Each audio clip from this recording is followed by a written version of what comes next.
Bonjour à toutes et à tous. Aujourd'hui, je profite d'un petit après-midi libre pour passer dans le village, voir la dernière année apparemment pour les boules colorées de Claude Commier. Ça fait longtemps que c'est là, ces boules colorées. Avant, c'était tout rose, puis ensuite, c'est devenu un arc-en-ciel. C'est ça, les petites boboules de Montréal. Et puis là, il y a l'exposition en plein air Toilet Paper. Ah, de Maurizio Cattelan. Je savais même pas que c'était Maurizio Cattelan qui avait fondé ce magazine.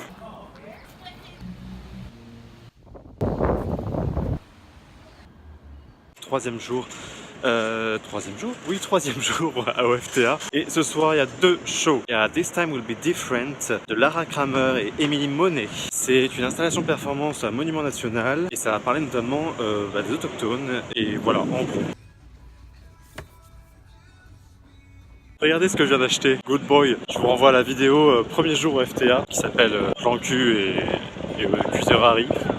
On s'arrête pas sur le titre de cette vidéo.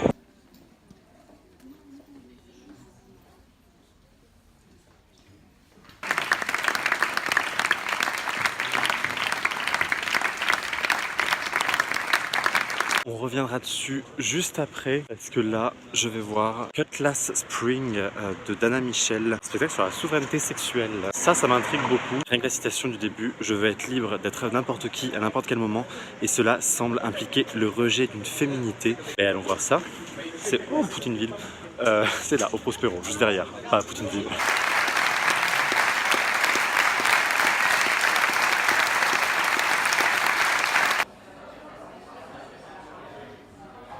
J'ai eu un coup de barre juste avant le spectacle, mais alors un coup de barre vraiment, ça a été difficile là pour moi le spectacle, vraiment. J'ai trop mangé avant je crois. Je suis allé chez Schwartz. Bref, du coup ça m'énerve parce que j'ai l'impression d'être un peu passé à côté du spectacle. Néanmoins, de ce que j'ai vu, pour moi c'est un spectacle qui est très camp. C'est comme du voguing hyper contemporain. Ça n'a rien à voir avec le voguing, mais dans ce que ça raconte, dans sa façon d'utiliser le costume, le vêtement et l'accessoire comme un matériau, il y a quelque chose d'hyper sexualisé et en même temps désexualisé. Elle désexualise le sexe. Il y a une création sonore qui est faite en live avec juste un micro qu'elle tape, une fourchette, sa bouche, du beatbox presque. C'est extrêmement réussi parce qu'en plus cette bande son est tellement subtile que tu l'oublies, tu la recaptes. Puis selon l'orientation qu'elle a, elle, dans l'espace, comme on est en quadrifrontal autour d'elle, tu n'entends pas toujours le même son. J'adore son rapport vraiment au costume. C'est-à-dire qu'elle passe de ce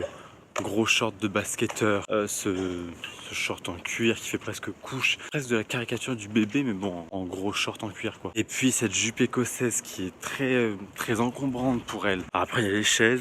Qu'est-ce qu'elle a foutu avec ces chaises? Je vais faire un update de ces deux spectacles aujourd'hui, surtout le premier, j'ai encore rien dit dessus. Demain, parce que là, 9 vidéos en 9 jours, j'arrive à bout. Ok, update. J'étais vraiment pas en forme hier soir. Cutlass Spring de Dana Michel. Le truc a fait son chemin pendant la nuit quand même. On a une femme qui rentre sur un plateau et qui lutte déjà. Elle a une démarche de besogne. C'est-à-dire que tu sens qu'elle a quelque chose à faire. Et c'est lourd ce qu'elle a à faire. Elle marche, elle fait le tour du plateau, elle a le dos un peu voûté. Ce qui est intéressant, c'est que elle a un corps extrêmement neutre, malgré le fait qu'on voit ses seins. Tout dans sa démarche, dans son attitude, fait qu'elle est autant féminine que masculine. Au début, elle se frotte comme ça contre une planche et en même temps, elle a une position très naïve par rapport à ce mouvement de frottement qui est très sexuel. Les chaises, j'y repense. Il y a un truc très ordonné avec ces chaises comme ça qui sont rangées comme une salle de conférence. Le fait que finalement elle fout le bordel là-dedans, elle roule les chaises, elle les sort de l'espace scénique. Et puis elle a un espace où beaucoup de choses sont cachées en fait dessous. Sous le tapis, il y avait un truc avec un rideau, une éponge. Sous ses vêtements, il y a d'autres vêtements. Une multiplication des couches comme ça qui se révèlent au fur et à mesure du spectacle. Et puis ce travail. Elle est en plein travail et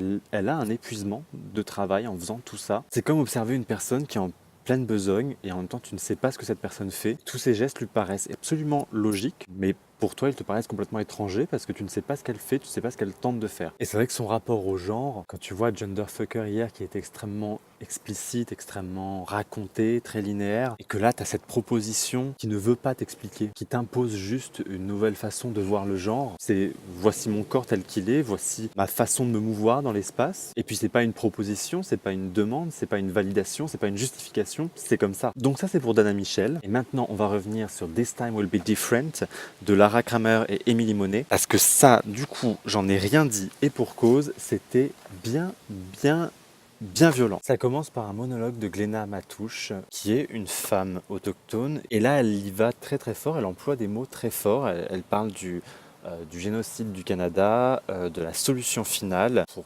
exterminer les Premières Nations. En fait, ce qui est très fort, c'est que c'est un discours qui se sait au Canada, c'est quelque chose que les gens savent, mais en même temps qui ne se dit pas, qu'on n'entend pas. Et là, il est dit avec beaucoup de simplicité et c'est extrêmement factuel. Et en fait, surtout, ça revient sur toutes les commissions qui ont été mises en place par le gouvernement pour améliorer la vie des personnes descendants autochtones aujourd'hui, parce que c'est encore un vrai problème aujourd'hui. D'ailleurs, aujourd'hui dans le journal, ça tombe bien, le génocide autochtone. En fait, il y a eu une enquête nationale sur les femmes et les filles autochtones disparues et assassinées. Alors le terme génocide est entre guillemets parce que le gouvernement refuse d'utiliser le génocide, mais le rapport utilise le terme génocide. En fait, c'est complètement le thème du spectacle, c'est que des enquêtes comme celle-ci, il y en a eu plusieurs. Les personnes autochtones accusent un peu le gouvernement de faire des enquêtes de façade qui sont juste de la communication, parce que ça n'a aucune répercussion dans leur vie, il n'y a rien qui est mis en place, il n'y a aucune action concrète. C'est Glénat Matouche et toute sa famille, tous ses descendants qui sont dans le spectacle. Et donc toute sa famille passe son temps à déchirer les pages de la commission, les coller sur scène, mettre des grosses traces de peinture rouge dessus. Et puis en fond sonore, il y a des témoignages, il y a des petites phrases de témoignages très éparses comme ça. C'est un nuage de témoignages en fait. Une feuille blanche avec une main rouge au milieu, quelque chose un peu du drapeau canadien aussi. Et cette répétition comme ça de toutes ces choses, en plus ça devient presque une usine